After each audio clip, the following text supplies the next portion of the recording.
Alright guys, welcome back to the channel. So today, we're taking the rest of the motor apart. So last time there, we went and took the wiring harness off, started taking the intake manifold off. We've got the whole turbo system off. Now it's starting to break down the actual motor itself. So first thing we're doing here is removing the valve covers itself. We're taking off the intake side first here. So Corey, if you come over here, you'll see we've got that off. Nothing looks bad in the cams. It is a little bit more browner than I'm used to. It's a little bit darker. It has been used, but it's going to be rebuilt anyways. Oh man, look down in there. Whoo! That looks like 10 pounds of crap down in there. That's going to be interesting to get out. So we've definitely, look at this.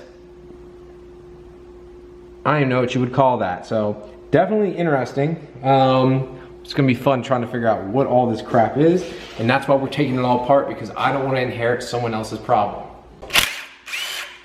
So take those off. And then just... This is totally different. The coil packs are totally different on this one. That one's not as bad. That's not as bad.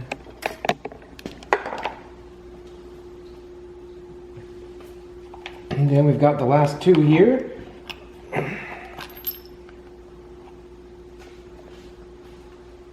one also has some gunk and junk down in there too. Look at that. It's like, I don't know what you would look at that.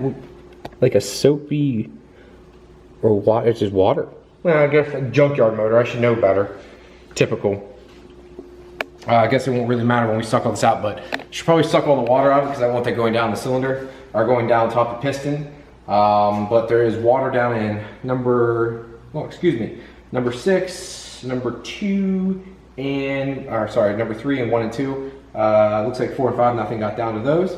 So only thing I got to do here is start taking these valve covers off then. And I'll go ahead and I guess take the intake manifold and all that stuff off then too. And let's see what's down in there.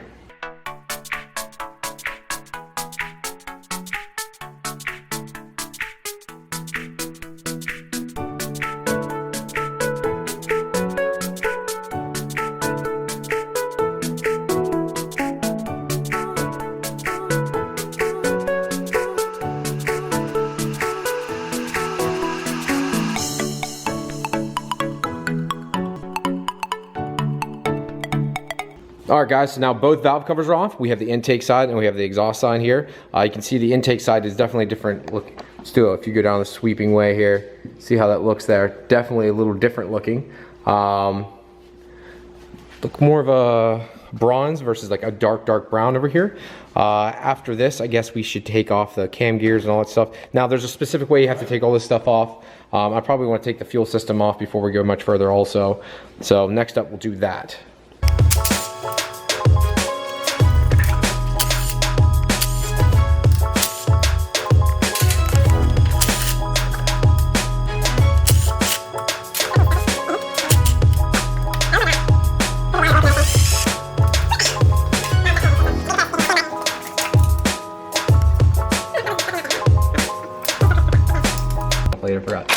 So guys, I'm going to talk about real quick. If you're wondering what this is, if you've ever seen a company called Radium, they talk about fuel dampeners, right? So this is actually your factory fuel dampener. Most aftermarket, well, almost all aftermarket fuel setups do not have these anymore. Radium Engineering came up with a way to include it now, and it helps with injectors, helps injector life and all that stuff. So these are very good for your stock injectors, why stock injectors don't have the issues aftermarket ones, along with other things like fuel types and all that other good stuff. Might have to get a little bit closer. Now, I never recommend using a 1/2-inch impact on a 12mm bolt. Ever.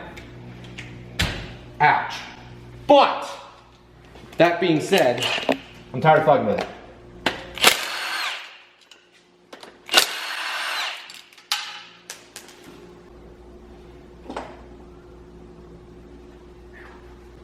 Just oil and stuff inside of there. Valve stem seals and all that stuff have been blown for quite some time. This will all get cleaned up and powder coated, so this really won't matter, but it's good for you guys to see all that. So guys, no power tools with this because I want to see how tight they were. Wow, they have very, very good, I forget what the brand of these are. I guess they are NGKRs, but they have that, where they have the dual diodes. You ever seen those before? They have so on both sides, but I forget what these were called, whatever. But these are like expensive as crap spark plugs, so they didn't have cheap spark plugs in it, that's for sure.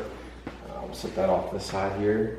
So I should probably actually label this. That'd probably be the smart thing to do. So what I'm gonna do here, guys, is I'm actually gonna pull each one of these out, label it so I know which one went where, and be like, okay, did one have detonation issues, all that kind of stuff.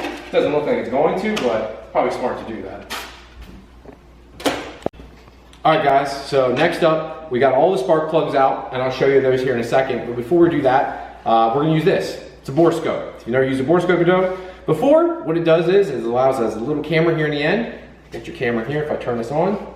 It's actually in color. It actually has a little light, which I should be able to kick on, you'll see there. You can change the brightness of the light, depending on how dark it is. For me, I'm down the cylinder. If you're hearing a little banging, it's our second mechanic here, Corbin, working very hard. Corbin, you working hard today, bud? Yeah, he's shaking his head. Yeah, he's got this. He's pretty much been doing everything as it is. Like he really is a mechanic. I'm just here talking my head off. So what we're gonna do is, I'm gonna stick this down in each cylinder before we even take the head off, just to take a little bit better look, make sure everything's okay. So turn the light on. So 1, 2, 3, 4, 5, 6. So we'll start with number 6 here. Corey, you wanna come over here? Sorry, Corbin, let Daddy get by real quick. Now this cylinder here is more towards the top, so it's hard for me to get really down in there, but it looks, yeah. I don't see any scaling or anything on the sides. It's really hard to tell. There's nothing down inside of it. Let's check the next one. That one's at the top, and this one should be down. There we go. Again, nothing bad that I can see. And then you just repeat the process over and over again here, guys. Kind of meticulous, kind of annoying, but just how it goes. And I think I just got crud. Don't do that. I got crud all over it. Whatever stuff is out in there. All right, guys, so next up we're gonna show you here is all of the spark plugs here, and I've marked them 1 through 6. They are dirty up top here. Whatever it was, it looks like water, whatever dirt got on top of them, saved it from getting down into the actual block, which is good. It's aluminum head, so it's not gonna hurt anything. All the spark plugs came out with ease, so it means cylinders aren't stripped, which is a good thing. He had good spark plugs in it. Whoever was the last owner had good spark plugs in it. There's no detonation. One thing I am noticing though, it looks like it was running a little rich, so a little dark. So the engine was running a little rich, which is actually very, very common with the 2JZ from a factory standpoint, or any 90s turbo motor from Toyota. The 3S GTE was the same way. They all ran very rich from the factory. Like they would run like a 10.0 wide open, like stupid, crazy rich. My spark plug's looking like that. It's not really concerning to me. Next up, what we're gonna do is start taking off the front of the motor. We got the AC condenser here. We've got the water pump, and all that stuff's gotta come off before we do much more. We'll take the motor mount off. We'll take, oh my goodness, Corey, what am I trying to say here? The oil filter housing. Goodness gracious, couldn't say anything. And we'll let Corbin do it all here. Did you get that fixed? You got it? All right, thanks, buddy. Trying to think what else. Oh, and there's gonna be a specific way how to move the cam gear on this. Now the exhaust side is very straightforward. It works just like any other one. But the intake side, it takes a special way of removing it. Jesus. I was surprised that, I mean, I should have ripped that straight off.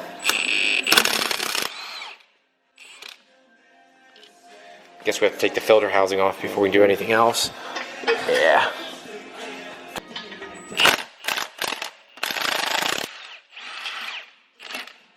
Ooh, that's one of the long boys.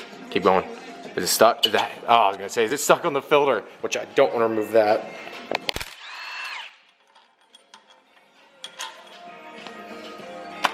Nah. Do you need a deep well? What size are they? 14s or 12s? 14s. Corey's dropping stuff.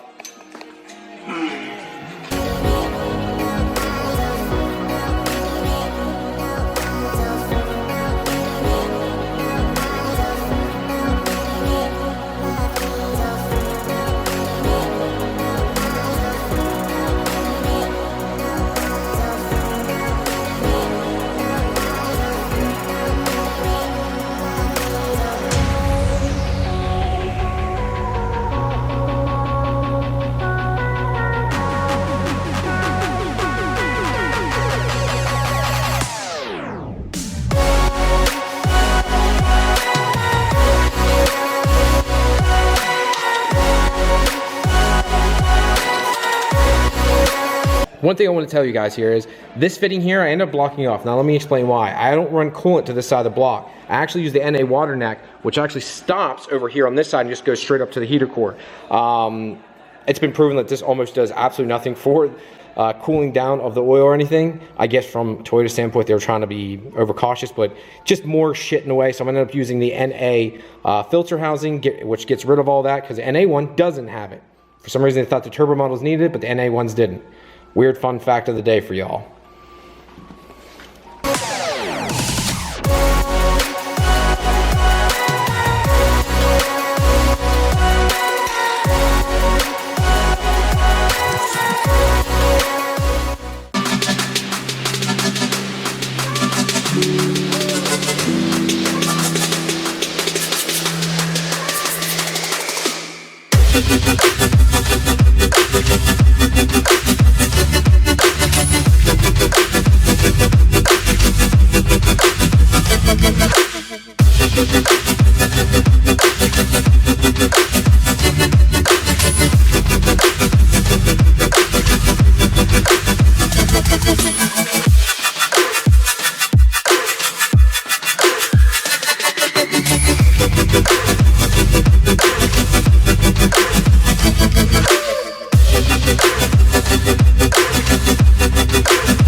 So the seal around the oil filter housing has been replaced at one time. It looks fresh. There's a bunch of oil down in here. So get that all out. Or actually, no, it's water. It's water again, dude. That's all it is. Never mind. I lied to you guys. It's like this gooey, like, what the fuck is that? It's disgusting. Yeah. All right, so Corey's removing the top water neck piece. You just play with it here and just pull up. All right. Set that off to the side. Now to actually take off the water pump itself, and then we'll take this off at a later date too, we have to take all the plastics off first. So we'll have to take this off. We'll have to pull these bolts here. We'll have to pull the pulley off. So let's go ahead and do that next here. These require, wow, a lot more torque than I thought it would. Here, you want to use the belt or you good?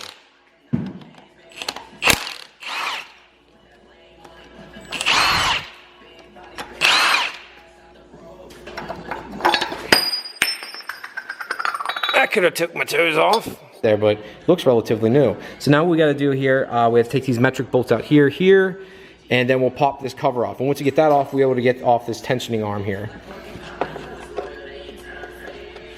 Perfect.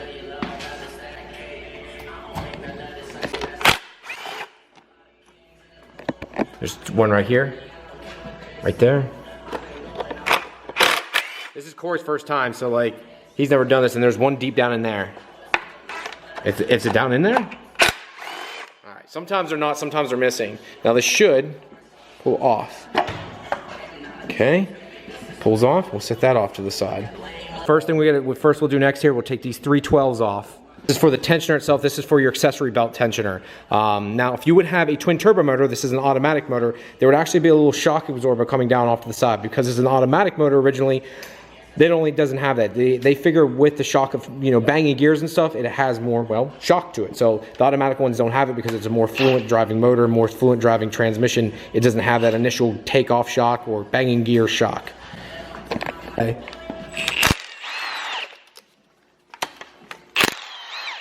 I got it.